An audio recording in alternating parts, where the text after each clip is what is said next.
Mayor ਦੀ ਚੋਣ ਨੂੰ ਲੈ ਕੇ ਆਪ ਦਾ ਵੱਡਾ ਬਿਆਨ। ਦਿੱਲੀ ਵਿੱਚ ਮੇਅਰ ਦੀ ਚੋਣ ਲਈ ਆਪ ਨਹੀਂ ਉਤਾਰੇਗੀ ਉਮੀਦਵਾਰ। ਆਤਿਸ਼ ਅਤੇ ਸੌਰਵ ਭਾਰਦਵਾਜ ਨੇ ਪ੍ਰੈਸ ਕਾਨਫਰੰਸ ਦੌਰਾਨ ਪੱਤਰਕਾਰਾਂ ਨੂੰ ਸੰਬੋਧਨ ਕਰਦੇ ਹੋਏ ਕਿਹਾ ਕਿ ਭਾਜਪਾ ਨੇ ਪਹਿਲਾਂ ਵੀ ਐਮਸੀਡੀ ਚੋਣਾਂ ਰੋਕ ਦਿੱਤੀਆਂ ਸਨ। ਜੀ ਹਾਂ, ਤੁਹਾਨੂੰ ਦੱਸ ਦਈਏ ਕਿ ਮੇਅਰ ਦੀ ਚੋਣ ਨੂੰ ਲੈ ਕੇ ਆਪ ਦਾ ਵੱਡਾ ਬਿਆਨ ਆਇਆ ਹੈ। ਦਿੱਲੀ ਵਿੱਚ ਮੇਅਰ ਦੀ ਚੋਣ ਲਈ ਆਪ नहीं उतारेगी उम्मीदवार। दिल्ली में सत्ता को लेके बीजेपी की डेस्परेशन हम पिछले कई सालों से देख रहे हैं। 2022 में शायद 9 मार्च 2022 को इलेक्शन कमीशन ने कहा कि 5 बजे शाम को एमसीडी के चुनाव घोषित किए जाएंगे और उस घोषणा से पहले केंद्र सरकार और एलजी ने स्टेट इलेक्शन कमीशन की प्रेस कॉन्फ्रेंस रुकवा दी कि अभी चुनाव मत कराइए, अब हम डिलिमिटेशन करेंगे, तीनों एमसीडीज को एक करेंगे और 6 से 18 महीने बाद चुनाव कराएंगे। डेस्परेशन थी कि भारतीय जनता पार्टी एमसीडी में बुरी तरह से हारने वाली थी। आम आदमी पार्टी को लोग वोट देने के लिए उतावले थे और इसको टाल दिया गया। दिसंबर 4 को चुनाव कराए गए। डिलिमिटेशन के दौरान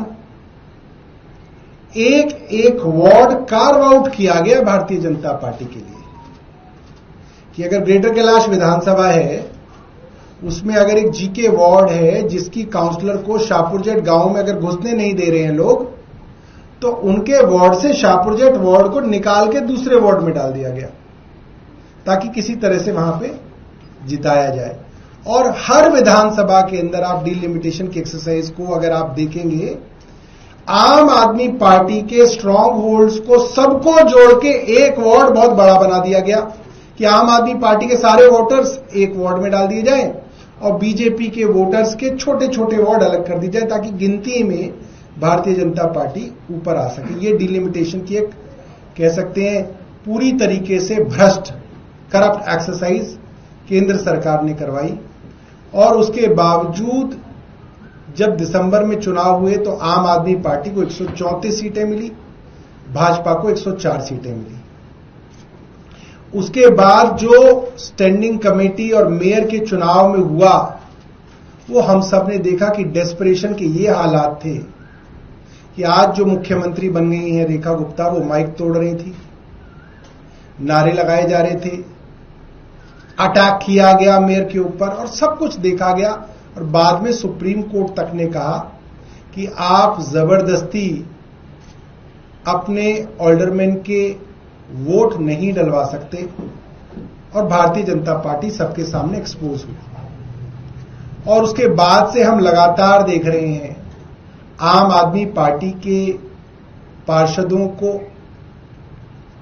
किसी भी तरीके से साम दाम दंड भेद डरा के धमका के लालच देके भारतीय जनता पार्टी आम आदमी पार्टी के अंदर लाने की कोशिश में लगी हुई है।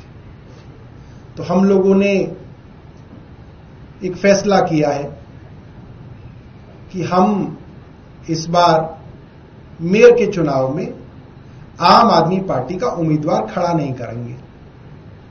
भारतीय जनता पार्टी अपना मेयर बना ले, भारतीय जनता पार्टी अपनी स्टैंडिंग कमेटी बनाए और दिल्ली को बिना किसी बहाने बनाए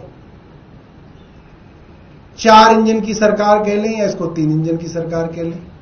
4 में कभी कभी इसलिए कहता हूं क्योंकि चौथा इंजन एलजी है जो कभी कभी चलता है, कभी कभी रुक जाता है, आजकल रुका हुआ है, मगर कुल मिला के 4 इंजन की इनकी सरकार जो है उसको ये चलाएं और दिल्ली वाले को दिखाएं